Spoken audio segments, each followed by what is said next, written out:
The ship broke through the gray clouds and landed on the alien world with a heavy sound. Dust rose from the red ground, and small creatures ran away. The human, named Ryan, stepped out slowly. His boots pressed into the soft soil, and his tall figure looked strange under the two suns. His helmet reflected the sharp light, and the air around him was warmer than he expected. He removed the helmet, took his first breath, and looked around. The village was quiet, yet many eyes watched him from the shadows of curved stone houses. Alien girls stood together in small groups, their large eyes glowing softly in the dim light. Their skin carried shades of blue and silver, and their hair flowed like living threads. They whispered in their language, voices full of curiosity and fear.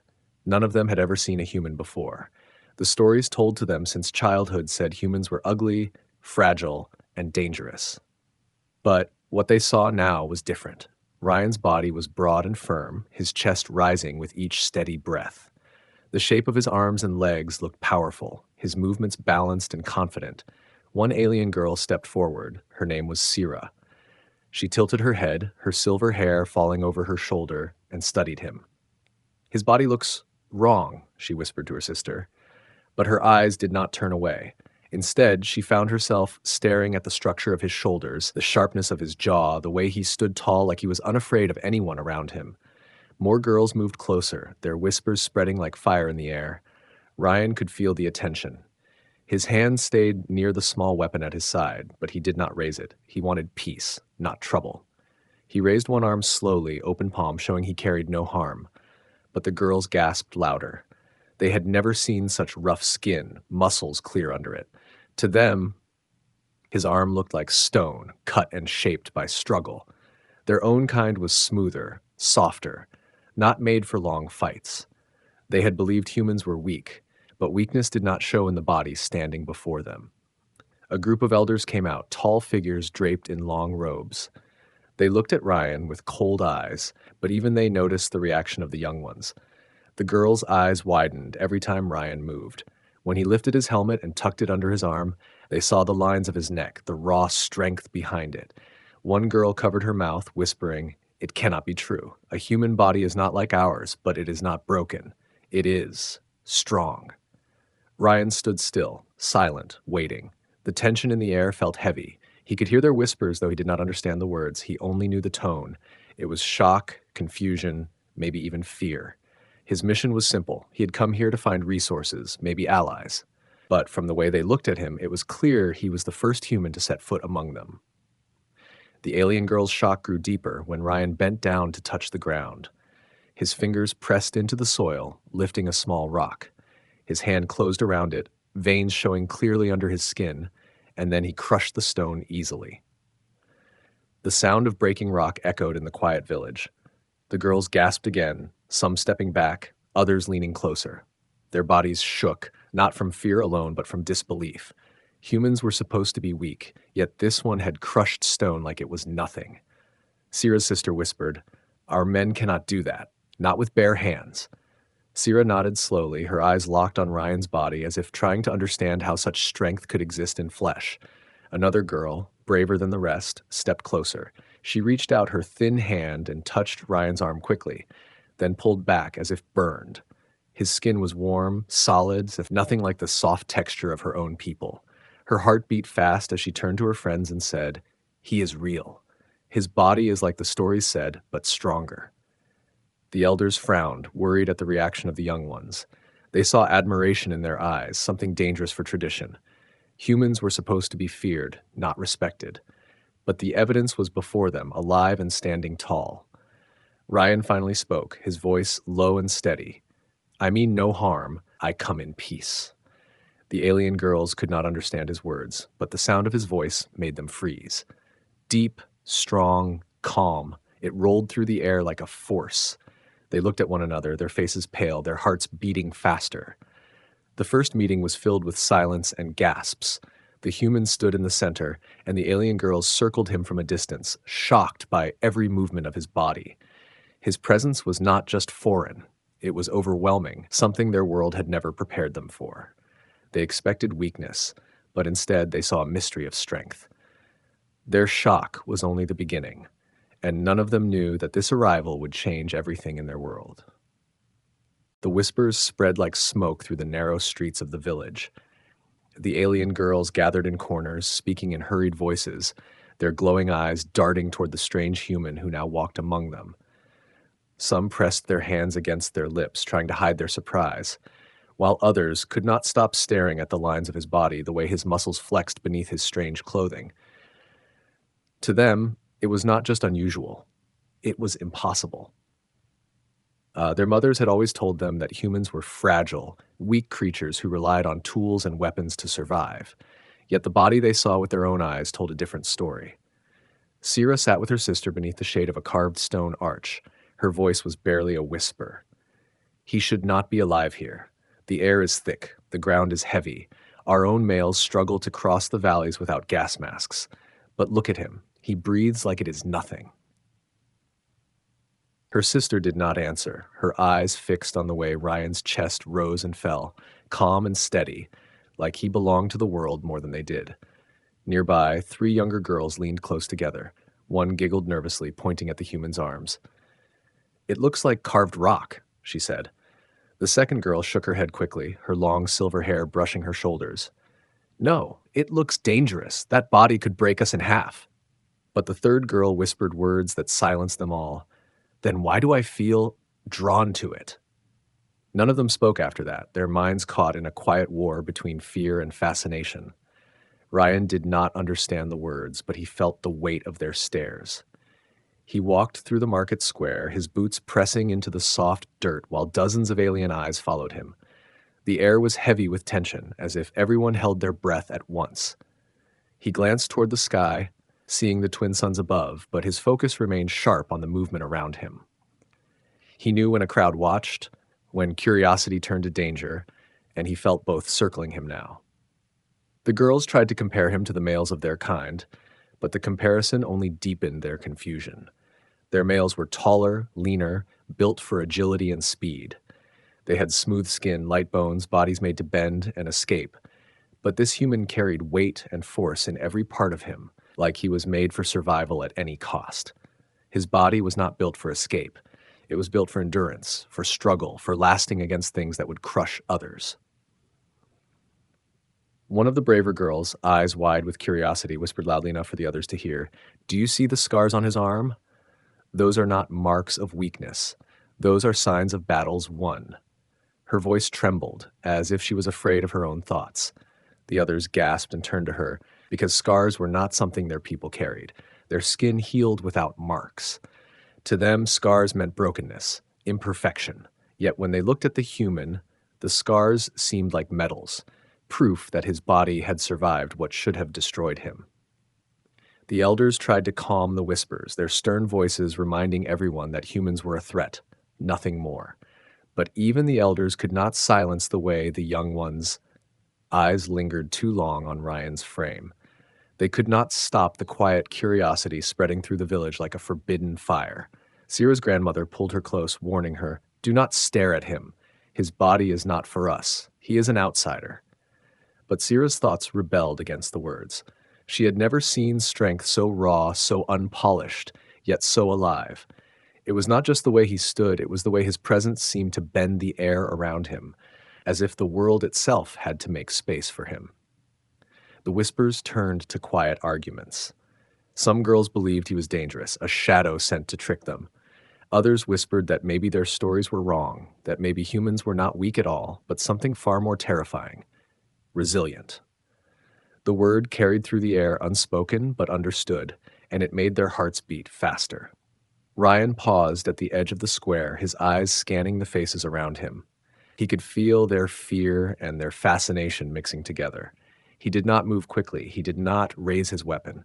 Instead, he placed his helmet on the ground and stood taller, as if showing them that his body was enough, that he did not need armor to prove his worth.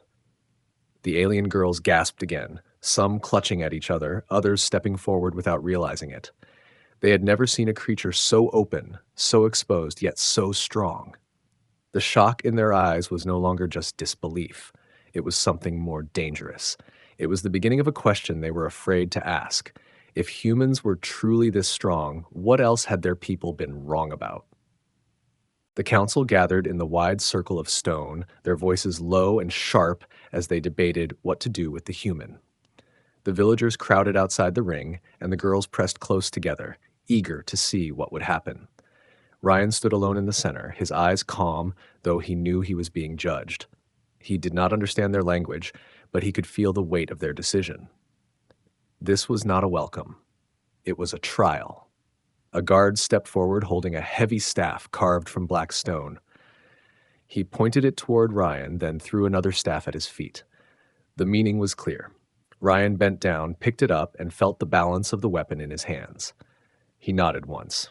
The crowd gasped. They expected hesitation, but he held it steady, his grip tight and confident.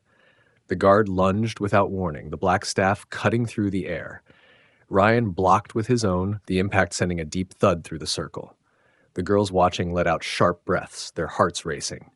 The stories had told them humans could not fight without machines, but what they saw now told another story. Ryan's body moved with instinct, each strike and step flowing with control. His muscles tightened, his stance solid, his movements sharp and sure. The fight was short but intense. The guard swung hard, expecting Ryan to stumble, but Ryan turned his shoulder, absorbing the blow and countering with his own strike. The staff cracked against stone as the guard lost balance and fell to one knee. Ryan did not strike again. He held back, lowering his weapon. He had already proved enough. The girl's eyes widened in shock. One whispered to her friend, "Did you see how he held back? He could have broken him." Another added, "His strength is not wild, it is controlled." Their voices spread quickly through the crowd, and the elders frowned, their authority slipping with each word. The council was not satisfied. Another test was ordered. This time they brought out a heavy boulder, larger than any of the girls could lift. Two alien males struggled to roll it into the circle. The meaning was simple again. Move it. Ryan looked at the stone, then at the crowd. His breath steadied, and he bent down. The air grew silent. His hands pressed against the rock, fingers digging into rough edges. His arms swelled with effort, veins rising under his skin. Slowly, the boulder lifted. A low grunt escaped his throat, but his back stayed straight, his legs strong beneath him. The crowd gasped as he shifted the massive weight to the side and let it drop with a heavy thud. Dust shot into the air. The sound echoed in every chest. For the alien girls, it was beyond belief. They knew their strongest warriors used machines to move such weight. Their own males, thin and quick, were not built for raw force. Yet here stood a human, his body carrying a burden that should have been impossible. One girl covered her mouth, whispering, "He lifted it as if the ground itself obeyed him." Ryan straightened, breathing hard but steady. He looked around the circle, his chest rising and falling, sweat glistening on his forehead. To him, it was survival. To them, it was a revelation. The elders muttered among themselves, disturbed by what they had seen. They wanted to prove weakness, but instead they had shown the opposite. The girls could not stop staring. Some trembled, not from fear, but from something new, something they could not name. Admiration, maybe even longing. Sira pressed her hand against her heart, feeling it race. She had thought humans were shadows of the past, fragile and forgettable. But the trial showed her a truth she could not deny. The human body was not weak. It was endurance shaped by struggle, power carried in flesh, proof of survival in every scar. The council ended the test quickly, but the whispers had already begun. The girls leaned close to one another, their voices filled with awe. The human had not just passed the trial, he had shattered their beliefs. And though the elders wished to silence the shock spreading through the crowd, they could not stop the image already burned into every young mind. The human standing tall, stronger than any of them had imagined. The night fell heavy on the village, and fires burned low in stone bowls that cast soft light on the walls. The human sat apart, sharpening a small tool, while the alien girls gathered in secret inside a round chamber. Their whispers echoed softly, bouncing against the curved walls as they argued in low voices. None of them could forget the way he had stood during the trials, how his body had carried weight and force that seemed impossible. Sira leaned close to the others, her voice trembling with excitement. "You saw how his chest moved, like he held storms inside. Our men cannot stand like that. Their bodies bend. They avoid. They flee. But he does not bend. He holds the ground. The other girls shifted uncomfortably, some glancing toward the door as if afraid the elders might hear. Speaking this way was forbidden. Comparing outsiders to their own males was dangerous, but curiosity had already broken through the walls of tradition. One girl whispered, "His scars disturb me. They show weakness." Another quickly shook her head. "No, they show survival. Do you not see? Our skin heals smooth. We forget pain as if it never came, but he carries it with him, written on his flesh. Each scar is proof that he endured what should have killed him." The group fell silent, their thoughts twisting between fear and fascination. They began to speak of their own males, how their frames were light and thin, like made for speed in the high valleys. Strong in their own way, yes, but fragile against weight or pressure. Then their voices returned to the human, how his arms looked carved from stone, how his shoulders carried the weight of the boulder as if the earth itself had tested him. It was not only his strength that shocked them, it was the quiet control with which he used it. He had not struck the fallen guard again, though he could have ended him. That restraint filled them with more fear than raw force ever could. One girl, braver than the rest, admitted what all of them felt but dared not say. "When I saw him lift the stone, my chest hurt. I wanted to look away, but I could not. My body told me something my mind could not accept." The others lowered their eyes because they felt the same. His body was not just foreign, it was a challenge to everything they believed. The sound of footsteps outside made them all freeze. They held their breath as the shadow of an elder passed by the door. When it was gone, they exhaled at once, their whispers even sharper now. "If they hear us speak this way, they will punish us," Sira warned. But her own voice betrayed her. It carried awe, not fear. They remembered the way he had stood bareheaded in the square, with the suns burning down, refusing to hide behind armor or machines. They remembered the veins standing on his arms, the way sweat glistened on his skin, how his body seemed to declare survival as its only law. And in that memory they felt a strange pull, one that frightened them more than any warning the elders could give. Outside, Ryan finished his work and set the tool aside. He could not hear their words, but he felt the weight of their eyes whenever they passed him. Their stares were not just fear anymore.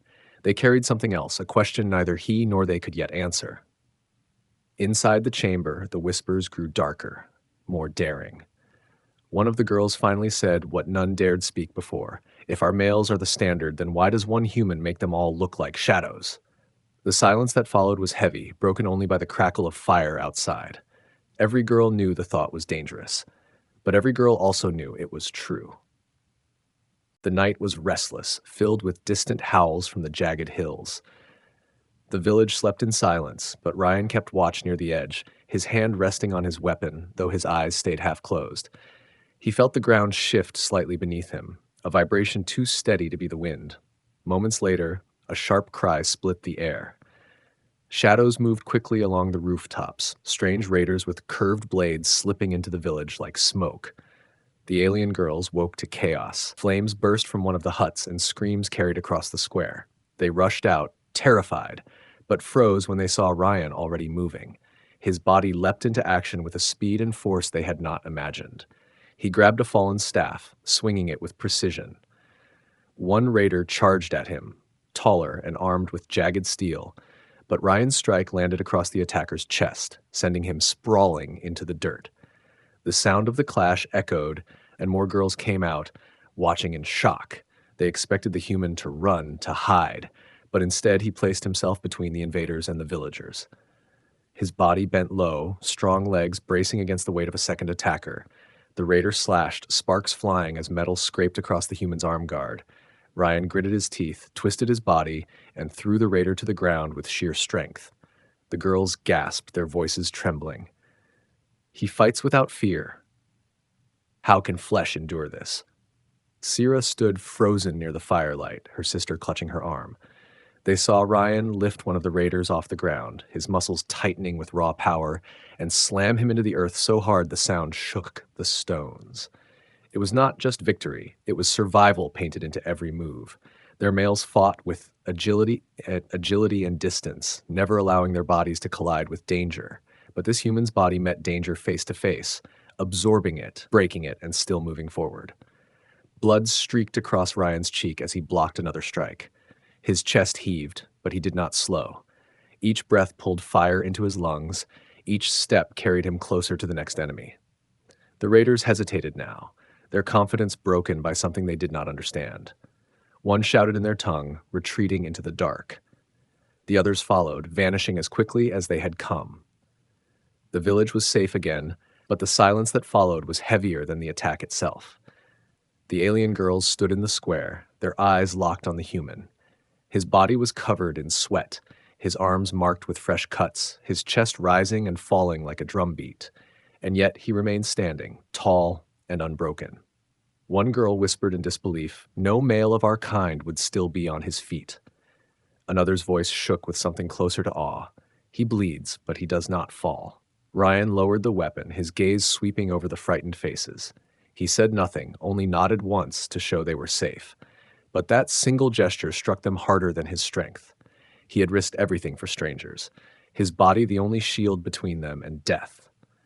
Sira felt her hands trembling as she stared at him. The myths of weakness were gone. In their place stood proof, undeniable and terrifying, that the human body was built for more than they had ever imagined. Not just strength, not just scars, but the will to fight until the end, even when blood ran freely. The girl's shock turned into a deeper silence, one that held fear, respect, and something neither they nor their elders could name. Ryan sat down at last, wiping the blood from his brow. His body was battered, but the fire in his eyes told the village one truth that could not be ignored. The human would not break. Dawn came heavy with smoke from the burned huts, and the council stood in the open square with hard faces. The elders declared that the human's presence was a danger, that his strength would unbalance their people, that his body was too strange, too threatening. Their words rolled like thunder, but the young ones listened with divided hearts. The alien girls, who had seen him stand alone against the raiders, felt the truth their elders tried to bury. Ryan stood quietly in the middle, his cuts still raw, his shoulders stiff from the night's fight. He did not know the exact words spoken against him, but he understood the tone. The sharp glances, the accusing fingers, the way the guards circled closer, it all told him that he was not wanted here. He looked at the crowd and saw the girl's wide eyes staring back, filled not with hatred, but with something heavier. They looked at him as if torn between obeying their elders and believing what they had witnessed with their own eyes. One elder stepped forward, raising his staff, and pointed at the path leading out of the village. The meaning was clear: leave. Ryan's jaw tightened. His body ached from the fight, but his mind burned hotter than the wounds. He had come here seeking trust, but what he saw was fear twisting their judgment. The girls gasped softly when two guards placed hands on their weapons, ready to force him out. Sira suddenly broke from the crowd, stepping into the circle. Her silver hair caught the light, and her trembling hands rose against her own elders. "No." Her voice cracked, but it carried. She looked at Ryan, then at the crowd. "You call him dangerous because his body is strong, but last night that same body saved us all. Without him, we would be ashes in the ground." The square fell into a hush. Her defiance shocked everyone more than her words. Other girls followed, their whispers turning into open voices. One said, "He bleeds for us." Another cried, "Our males hide when danger comes, but he stood against it." Their words spread like fire, and the elders' faces hardened. To them, this was rebellion, the breaking of order. But to the young, it was truth that could no longer be contained. Ryan felt the tension rising. His instincts told him to prepare, to brace himself, but he also knew that raising his weapon now would destroy any chance of peace. Instead, he stood still, his chest bare, his wounds visible, his body speaking for him more than words ever could. The girls looked at him with awe. Every scar, every drop of dried blood, every line of muscle was proof of what he had endured for them. The guards moved forward, ready to drag him away, but Syra stepped between them, her small frame shaking, though she did not move aside. The others joined her, a line of alien girls standing shoulder to shoulder before the human. Their voices trembled as they spoke, but together they formed a shield stronger than stone. The elders shouted, their staffs slamming against the ground, yet the image could not be erased. The sight of fragile girls protecting the human who had protected them was a blow deeper than any strike in the trials. Ryan's eyes softened as he watched them, his body still and silent, but his presence towering like a mountain. The choice was clear now. Either the elders would cast him out by force, or they would face the truth their youth had already embraced. The human's body was no longer just a foreign shape to them. It had become a symbol of endurance, of protection, of something their own people had lost. The fire in the girl's eyes made the council falter for the first time. The human had not spoken a single word, but his very presence, his body marked by survival, had turned fear into loyalty, and the elders knew their control was slipping. The village was restless under the weight of silence, the air thick with unspoken tension. Ryan stood at the edge of the square, the cuts on his arms darkened into scars overnight, his body refusing to collapse despite the punishment it had endured. The alien girls gathered in small groups, their eyes following him wherever he moved. What had begun as shock was no longer shock. It had grown into something deeper. A quiet recognition that the human was not what their stories had painted him to be. Sira stepped forward, her voice steady now, though her heart raced. "We were told humans were fragile, unfit to survive in our world," she said to the crowd. Her words carried farther than she expected, reaching not just the young, but the elders standing like statues at the edge of the gathering. But look at him. He is still standing when even our warriors would have fallen. Is that weakness? Ryan looked back at her, saying nothing, but his presence spoke louder than words. His chest rose and fell with the steady rhythm of survival, his broad frame outlined in the soft glow of the twin suns. Every scar, every line of his body told a story the villagers could not deny. He had fought, bled, and endured, and through it all he remained. One by one the girls began to speak. He carried stone with his bare hands. He bled but did not yield. He shielded us from the raiders when our own could not. Their voices blended together until the elders could no longer silence them. The truth spilled into the open. The human body was not fragile. It was resilience made flesh, a force shaped by endless struggle. The elders tried to dismiss the voices, but their arguments rang hollow. Fear no longer outweighed proof. Even the warriors standing guard shifted uneasily, glancing at the scars running across Ryan's arms. They knew those marks told of pain survived, of trials no smooth-skinned alien could carry without breaking. Sira walked closer to Ryan, standing only a few steps away now. Her people gasped at her boldness, but she did not stop. She lifted her hand, trembling, and touched the scar on his arm. For a moment the world seemed to hold its breath. She turned to her people and spoke softly, yet with more power than the council's shouts. "This is not weakness. This is life refusing to be destroyed." The fire cracked in the center of the square, sparks rising into the darkening sky. The alien girls stepped forward to stand beside Sira, their eyes locked on the elders. They were no longer whispering behind walls. They were no longer hiding their thoughts. They had seen the human's body, and they understood its truth. It was not perfection, but perseverance. It was not without pain, but built from it. Ryan lowered his gaze, humbled by their courage, though he did not fully understand their words. Yet he could feel the shift in the air, the weight of something new taking root. What had begun as fear had grown into respect, and respect was slowly becoming loyalty. The elders turned away, their voices quiet now, their power slipping like sand between their fingers. The young had chosen their own truth, and it stood tall in the form of a scar-scarred human who refused to fall. As the night closed in, the village no longer saw Ryan as an intruder. They saw him as a living reminder of strength they had never known. The alien girls who had once gasped in shock now looked at him with eyes that carried something else. Admiration, perhaps even hope. And Ryan, though silent, understood one thing clearly. His arrival had changed their world forever.